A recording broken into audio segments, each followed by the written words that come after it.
पिछले सेक्शन के एंड में हम एक माइंड बेंडिंग पैराडॉक्स पर पहुंचे। अभी स्मार्ट डिसीजंस लेने के लिए एक रोबोट को ऐसे एक्शंस चुनने होंगे जो highest cumulative long term return G sub T दें। लेकिन जी सब टी रिवॉर्ड से बना है are sub T plus 1, are sub T plus 2, are sub T plus 3 और इसी तरह जो फ्यूचर में फैले हुए हैं, ऐसे इवेंट्स जो अभी तक वास्तव में हुए भी नहीं हैं। एक फिजिकल रोबोट प्रेजेंट मोमेंट में डिसीजन कैसे ले सकता है अगर उस डिसीजन को इवेल्युएट करने के लिए फ्यूचर को जानना जरूरी है? क्या इसे हर बार ऑप्टिकल सेंसर ब्लिंक करने पर थाउजेंड हाइपोथेटिकल फ्यूचर्स को सिमुलेट करना पड़ेगा? अगर इंसानों को हर छोटे फिजिकल चॉइस बनाने से पहले, जैसे कर्व से नीचे कदम रखना या कॉफी के मग तक पहुंचना, 1 million mental Monte Carlo simulations run करने पड़ते, तो हमारा ब्रेन कंप्यूटेशनल ओवरलोड से फ्रीज हो जाता। इसके बजाय इंसान एक पावरफुल कॉग्निटिव शॉर्टकट पर रिलाई करते हैं। हम पिछले एक्सपीरियंस के बेसिस पर यह एस्टिमेट लगाते हैं कि सिचुएशन कितनी अच्छी है। जब आप किसी गीले काई लगे क्लिफ फेस के एज पर खड़े होते हैं, तो आप यह डिसाइड करने के लिए अपने दिमाग में 50 सीक्वेंशियल फिजिक्स वेक्टर्स कैलकुलेट नहीं करते कि आप डेंजर में हैं। आप इंस्टेंटली लो सिचुएशनल सेफ्टी का सेंसेशन फील करते हैं। आप रिकॉग्नाइज करते हैं कि जिस स्टेट में आप हैं, उसका एक्सपेक्टेड लॉन्ग टर्म आउटकम लो है।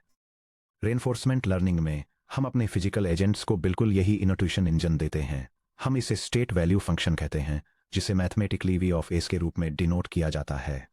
इस सेक्शन में हम अनपैक करेंगे कि वी ऑफ एस कैसे केओटिक अनसर्टेन फ्यूचर्स को एक सिंगल स्केलर स्कोर में ट्रांसफॉर्म करता है।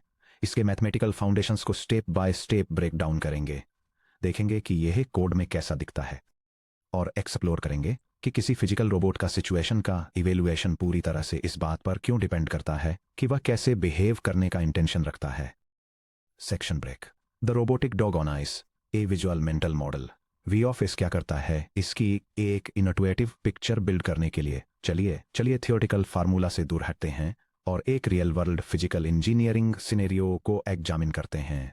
इमेजिन कीजिए एक ऑटोनॉमस क्वाड्रुप्ड रोबोटिक डॉग जिसका नाम स्पॉटर है। Spotter 4 articulated legs, high torque brushless Motors, उसके पैरों में कॉन्टैक्ट सेंसर्स और एक IMU इनर्शियल मेजरमेंट यूनिट से इक्विप्ड है, जो इसके बैलेंस को ट्रैक करता है।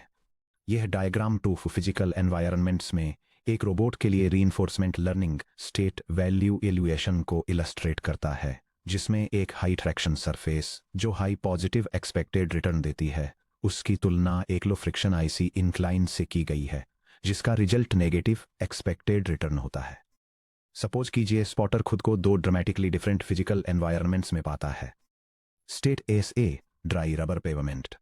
स्पॉटर एक क्लीन रोबोटिक्स लेबोरेटरी के अंदर flat high grip rubber flooring पर मोशनलेस खड़ा है। State SB, black ice slope. Spotter एक रॉक डिच के ठीक ऊपर 15 डिग्री आउटडोर इंक्लाइन पर ब्लैक आइस के एक स्लिपरी जीरो ट्रैक्शन पैच पर मोशनलेस खड़ा है।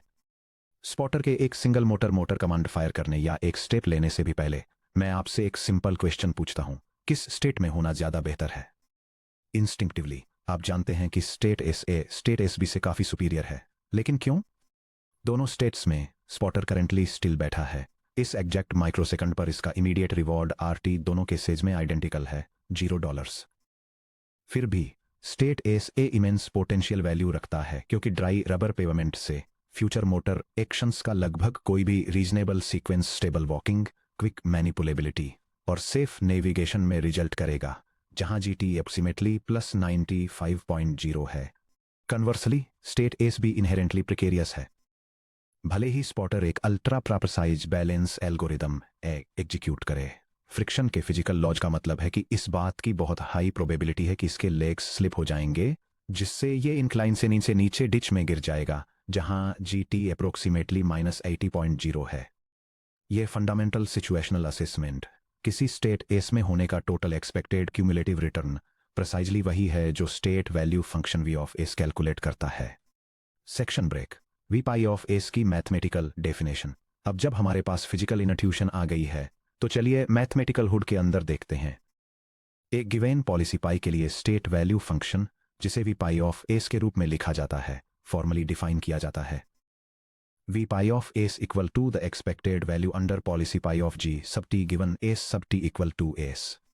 ये इक्वेशन रिमार्केबली कंसाइज है, लेकिन इसका हर एक सिंबल बहुत इंपैक्टफुल है। चलिए इसे piece by piece break down करते हैं, ताकि आप इससे फिर कभी इंटिमिडेटेड फील न करें। यह डायग्राम रीइंफोर्समेंट लर्निंग में स्टेल्यू फंक्शन की मैथमेटिकल डेफिनेशन को ब्रेक डाउन करता है। यह एक्सप्लेन करता है किसी स्पेसिफिक पॉलिसी के अंडर एक दिए गए स्टेट में होने की टोटल वैल्यू को उस स्टेट से स्टार्ट होने वाले टोटल डिस्काउंटेड रिटर्न के एक्सपेक्टेड वैल्यू या सभी पॉसिबल फ्यूचर पाथ्स के एवरेज के रूप में कैसे कैलकुलेट किया जाता है। S sub T equals S the starting condition vertical bar symbol conditional probability को रिप्रेजेंट करता है, जिसे हमने सेक्शन 2.3 में स्टडी किया था। एक्सप्रेशन के इस पार्ट का मतलब है गिवन दैट हमारा robot currently time step T पर स्टेट एस में लोकेटेड है। यही वैल्यूएशन को एक स्पेसिफिक फिजिकल कॉन्टेक्स्ट में ग्राउंड करता है, जैसे स्पॉटर आईसी पैच पर खड़ा है। 2 GT the cumulative discounted return, जैसा कि हमने सेक्शन 4.1 में डिराइव किया था, जीटी सभी डिस्काउंटेड फ्यूचर रिवॉर्ड्स का सम है। G sub T equal to R sub T plus 1 plus gamma R sub T plus 2 plus gamma square R sub T plus 3 plus and so on equal to the sum from K equal to 0 to infinity of gamma to the power of K times R sub T plus K plus. G T time T के बाद agent के साथ क्या होता है उसकी पूरी temporal story को कैप्चर करता है। ई सब पाई of dot the expectation operator यह पजल का सबसे क्रिटिकल पीस है। लेटर ई का मतलब एक्सपेक्टेड वैल्यू है, जो सभी पॉसिबल रैंडम आउटकम्स का स्टैटिस्टिकल इक्विलिब्रेज है। सबस्क्रिप्ट पाई इंडिकेट करता है कि ये एक्सपेक्टेशंस पॉलिसी पाई को फॉलो करने वाले एजेंट द्वारा जनरेट किए गए हैं। हमें यहाँ एक एग्जैक्ट नंबर के बजाय एवरेज की जरूरत क्यों है? क्योंकि फिजिकल वर्ल्ड नॉन डिटर्मिनिस्टिक है। जब स्पॉटर आईसी पैच पर होता है S sub T equals S, अगर वह 100 टाइम्स आगे बढ़ने की कोशिश करता है, उन 70 अटेम्प्ट्स में थोड़ा सा पैर फिसलता है, जिससे जी सब टी इक्वल्स -50 का लॉन्ग टर्म रिटर्न मिलता है। उन 20 अटेम्प्ट्स में एक मेजर स्लिप होती है, जिससे एक वायलेंट फॉल होता है और जी सब टी इक्वल्स -150 का लॉन्ग टर्म रिटर्न मिलता है। उन 10 अटेम्प्ट्स में उसके पैर के रबर क्लीट्स एक ड्राई स्पॉट को पकड़ लेते हैं, जिससे एक सक्सेसफुल रिकवरी होती है और जी सब टी इक्वल्स +30 का लॉन्ग टर्म रिटर्न मिलता है। State value V pi of S best case scenario +30 पर गैम्बल नहीं करता है और न ही वर्स्ट केस सिनेरियो -150 पर पैनिक करता है। इसके बजाय यह पॉलिसी पाई के तहत उन सभी स्टोकेस्टिक ट्रेजेक्टरीज में वेटेड मीन रिटर्न कंप्यूट करता है। V pi of S equal to open parenthesis 0.70 times -50 close parenthesis plus open parenthesis 1 parenthesis 0.20 times -150 close parenthesis plus open parenthesis 0.10 times +30 close parenthesis equal to -35 -30 + 3 equal to -62। V pi of S equal to -62 हजारों potential chaotic future pathways को समेटकर एक single crisp scalar number में बदल देता है, जो current physical situation की expected quality को रिप्रेजेंट करता है। सेक्शन ब्रेक वैल्यू पॉलिसी पर क्यों डिपेंड करती है? The acrobat analogy V pi of S से जुड़े सुपरस्क्रिप्ट पाई पर ध्यान दीजिए। इसे इग्नोर कर देना आसान है, लेकिन यह रीइंफोर्समेंट लर्निंग की एक फंडामेंटल सच्चाई को छुपाता है। किसी स्टेट की अपनी कोई इंट्रिंसिक वैल्यू नहीं होती। इसकी वैल्यू सिर्फ इसे नेविगेट करने वाली बिहेवियर पॉलिसी के रिलेटिव ही एग्जिस्ट करती है। ऐसा क्यों है, यह समझने के लिए आइए सर्कस के हाई वायर टाइट्रोप से जुड़ी एक फिजिकल एनालॉजी पर विचार करते हैं।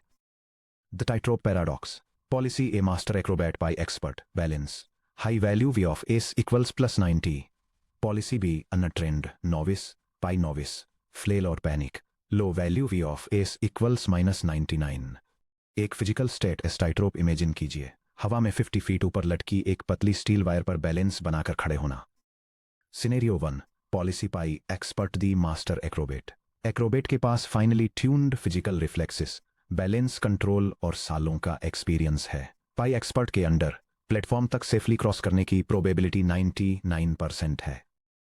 इसलिए एक्रोबेट के लिए V pi expert of S tightrope equal to +90.0 है। Scenario 2 policy pi novice the untrained novice किसी ऐसे नॉर्मल इंसान को जिसने कभी टाइट्रोप पर वॉक नहीं किया है, उसी सेम स्टील वायर पर खड़ा कर दीजिए। पाई नोविस के अंडर 3 सेकेंड्स के अंदर सेफ्टी नेट में या उससे भी बदतर गिरने की प्रोबेबिलिटी नियरली 100% है। इसलिए नोविस के लिए V pi novice of S tightrope equal to -99.0 है। फिजिकल स्टेट एस टाइट्रोप दोनों सिनेरियो में बिल्कुल आइडेंटिकल है, same wire tension, same height, same gravity, लेकिन स्टेट वैल्यू फंक्शन पूरी तरह से ऑपोजिट वैल्यूज देता है। जब आप फिजिकल एआई सिस्टम्स बनाते हैं तो इस कोर प्रिंसिपल को याद रखें। वी पाई ऑफ एस ये मापता है कि रोबोट उस मोमेंट से आगे कैसे एक्ट करने का इरादा रखता है, उसके हिसाब से एक स्टेट कितनी अच्छी है। अगर आप रोबोट की कंट्रोल पॉलिसी को एक क्रूड रैंडम स्ट्रेटजी से एक सोफिस्टिकेटेड न्यूरल कंट्रोलर में अपग्रेड करते हैं तो हर नॉन टर्मिनल स्टेट की value V of S neural तरीके से ऊपर की तरफ शिफ्ट हो जाएगी। Section break. Storing state values table से न्यूरल नेटवर्क तक हम असल में एक कंप्यूटर प्रोग्राम के अंदर वी ऑफ एस को कैसे कैप्चर करते हैं।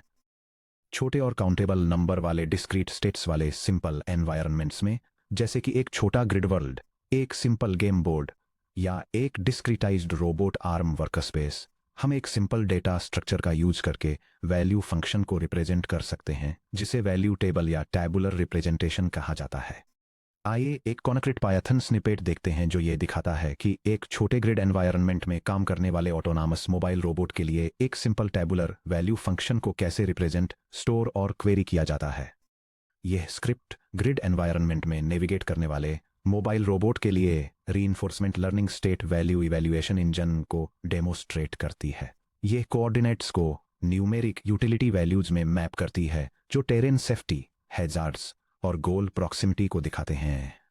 एक असेसमेंट रूटीन करंट पोजीशन को क्वेरी करता है, स्टेट वैल्यू को इवैल्यूएट करता है और डिफाइंड थ्रेशोल्ड लेवल्स के बेसिस पर सिचुएशनल सेफ्टी वार्निंग या प्रोग्रेस रिपोर्ट आउटपुट देता है। यह स्क्रिप्ट सिचुएशनल असेसमेंट लॉजिक को शोकेस करने के लिए 2 अलग अलग कोऑर्डिनेट्स को टेस्ट करके खत्म होती है।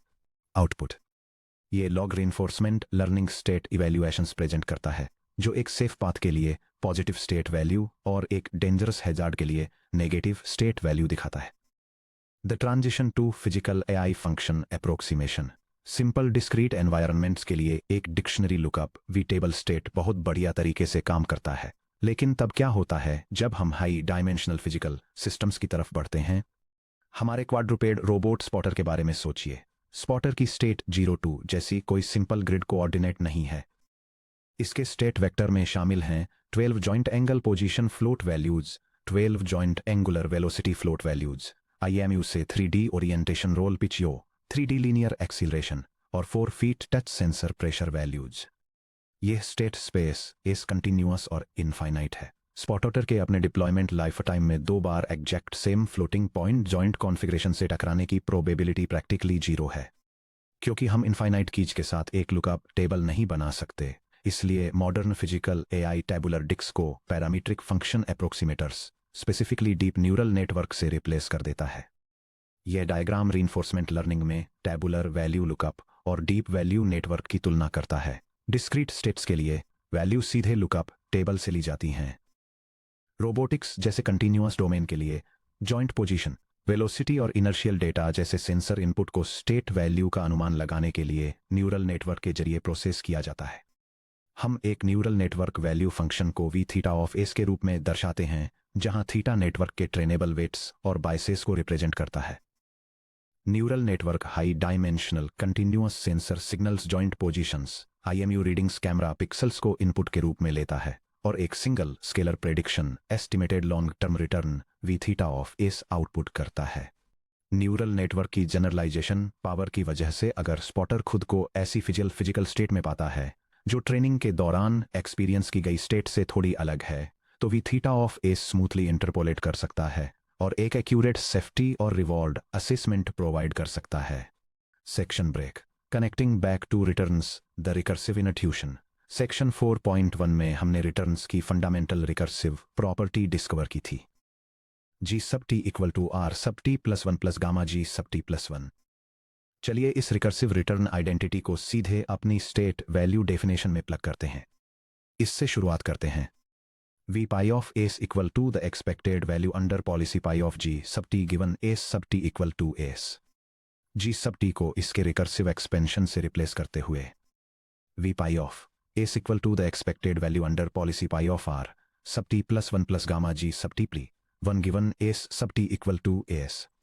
चूंकि next state S sub t plus 1 से स्टार्ट होने वाले G sub प्लस 1 की एक्सपेक्टेड वैल्यू बाय डेफिनेशन उस नेक्स्ट स्टेट की state value V pi of S sub t plus 1 होती है, इसलिए हम इसे इस तरह फिर से लिख सकते हैं। v pi of s equal to the expected value under policy pi of r sub t plus 1 plus gamma v pi of s sub t plus 1 given s sub t equal to s। ये equation हमें क्या बता रही है, इसे समझने के लिए एक मोमेंट लें। यह पूरे कंप्यूटर साइंस में सबसे एलिगेंट रिलेशनशिप्स में से एक है। आपकी current situation V pi of S की वैल्यू उस immediate reward R sub T plus 1 के इक्वल है जो आपको इससे बाहर निकलने पर मिलने की उम्मीद है, प्लस अगली सिचुएशन जिसमें आप पहुंचते हैं उसकी discounted value gamma V pi of S sub T plus 1। The recursive value bridge current state S value V of S के साथ नेक्स्ट स्टेट एस प्राइम की तरफ ले जाती है value V of S prime के साथ immediate reward R sub T plus 1 plus discounted next value gamma times V of S prime के जरिए। इस मैथमेटिकल ब्रिज का मतलब है कि रोबोट को अपने करंट वैल्यू एस्टिमेट्स को अपडेट करने के लिए फ्यूचर में इन्फिनिटली एक्शंस रोल आउट करने की जरूरत नहीं है। इसे बस एक स्टेप आगे देखने, immediate feedback are sub T plus 1 को इवेलुएट करने और अपने नॉलेज को ग्राउंड करने के लिए we of S sub T plus 1 के अपने एग्जिस्टिंग फॉरकास्ट का यूज करने की जरूरत है। ये इनसाइट आरएल एल्गोरिदम्स की एक बहुत बड़ी फैमिली की कोर फाउंडेशन है जिसे टेम्पोरल डिफरेंस टीडी लर्निंग के नाम से जाना जाता है, और ये फेमस बेलमैन इक्वेशंस का कोर बनाती है जिसके बारे में हम चैप्टर 4 में गहराई से जानेंगे। सेक्शन ब्रेक, वैल्यू लैंडस्केप को समराइज करना। चलिए अब तक हमने वी ऑफ एस के बारे में जो भी जाना है उसे कंसोलिडेट करते हैं। यह टेबल रिइंफोर्समेंट लर्निंग में स्टेट वैल्यू फंक्शंस की कोर प्रॉपर्टीज, कॉन्सेप्ट्स और फिजिकल इंटरप्रिटेशंस को ब्रेक डाउन करती है। Mathematically v pi of s equals the expected value under policy pi of return g sub t given current state s sub t equals s, जो state s से आगे expected average discounted return को represent करता है। एक forecast engine या situation score के रूप में काम करते हुए इसका प्राइमरी फंक्शन ये जवाब देना है कि करेंट कंडीशन कितनी अच्छी या डेंजरस है। क्योंकि यह पॉलिसी डिपेंडेंट है और पाई से सुपरस्क्रिप्टेड है, कोई स्टेट सिर्फ उतनी ही अच्छी होती है जितनी कि उससे बाहर निकलने के लिए यूजर की गई पॉलिसी। रिप्रेजेंटेशन के लिए ये सिंपल डिस्क्रीट डिक्शनरी लुकअप्स जैसे भी टेबल ऑफ एस से लेकर continuous deep neural network models जैसे भी थीटा ऑफ एस तक फैला हुआ है। फाइनली इसका टेम्पोरल रिलेशनशिप रिकर्सिव है जिसे V of S equals the expected value of R plus gamma times V of S prime के रूप में डिफाइन किया गया है, जो प्रेजेंट मोमेंट को इमीडिएट फ्यूचर स्टेट से कनेक्ट करता है। Section break, the missing link, states को इवेलुएट करने से लेकर एक्शंस चुनने तक state value function V of S एक फिनोमिनल टूल है। यह हमारे रोबोट को डीप सिचुएशनल अवेयरनेस देता है जिससे यह एनवायरनमेंटल रिस्क, एनर्जी रिजर्व्स और स्पेशल एडवांटेज को इवेलुएट कर पाता है। हालांकि जब रियल टाइम कंट्रोल की बात आती है तो वी ऑफ एस की एक मेजर ऑपरेशनल लिमिटेशन सामने आती है। इमेजिन कीजिए कि स्पॉटर एक rugged search and rescue environment में एक ट्रिकी क्रॉसरोड पर खड़ा है। इसका internal value engine current state को इवेलुएट करता है और रिटर्न करता है v of S equal to positive 42.0। Spotter को अब पता है कि उसकी करंट सिचुएशन मॉडरेटली फेवरेबल है, लेकिन स्पॉटर की चारों टांगों में से हर एक में 4 सेपरेट मोटर्स हैं जिससे अभी dozens of continuous joint torque options available हैं। यह टेक्स्ट डायग्राम रीइंफोर्समेंट लर्निंग में स्टेट वैल्यू फंक्शंस की लिमिटेशंस को इलस्ट्रेट करता है और समझाता है कि हालांकि किसी स्टेट को इवैल्यूएट करने से उसकी ओवरऑल क्वालिटी का पता चलता है, लेकिन यह क्लियरली ये नहीं बताता कि उस वैल्यू को प्रिजर्व या मैक्सिमाइज करने के लिए कौन सा स्पेसिफिक एक्शन लिया जाना चाहिए। यह जानना कि आपकी करंट स्टेट वैल्यूएबल है आपको ऑटोमेटिकली ये नहीं बताता कि उस वैल्यू को प्रिजर्व करने के लिए आपको अगला कौन सा स्पेसिफिक एक्शन लेना चाहिए। लेग 1 को 15 डिग्री से एक्टिवेट करना है या लेग 3 को बैकवर्ड पिवट करना है, यह डिसाइड करने के लिए रोबोट को हर एक एक्शन की ट्रांजिशन प्रोबेबिलिटी पता होनी चाहिए ताकि वह कैलकुलेट कर सके कि कौन सा action highest expected next state ST+1 की तरफ ले जाता है। अननोन डायनामिक्स वाले कॉम्प्लेक्स फिजिकल एनवायरनमेंट्स में रोबोट के पास अक्सर फिजिकल वर्ल्ड का परफेक्ट मॉडल नहीं होता जो यह प्रेडिक्ट कर सके कि हर एक्शन उसे कहां ले जाएगा। क्या हो अगर सिर्फ स्टेट एस को स्कोर करने के बजाय हम स्टेट एस और एक्शन ए के एक स्पेसिफिक कॉम्बिनेशन को स्कोर कर सकें? क्या हो अगर हमारे पास एक ऐसा फंक्शन हो जो डायरेक्टली ये आंसर दे सके, अगर मैं स्टेट एस में हूं और एक्शन ए लेता हूं तो मुझे एग्जैक्टली कितना क्यूमुलेटिव रिटर्न मिलेगा। ये हमें सीधे पूरे रीइंफोर्समेंट लर्निंग के सबसे फेमस और वाइडली यूज होने वाले सिंगल फंक्शन की तरफ ले जाता है। 4.3 action value function Q of S, A best move choose करना।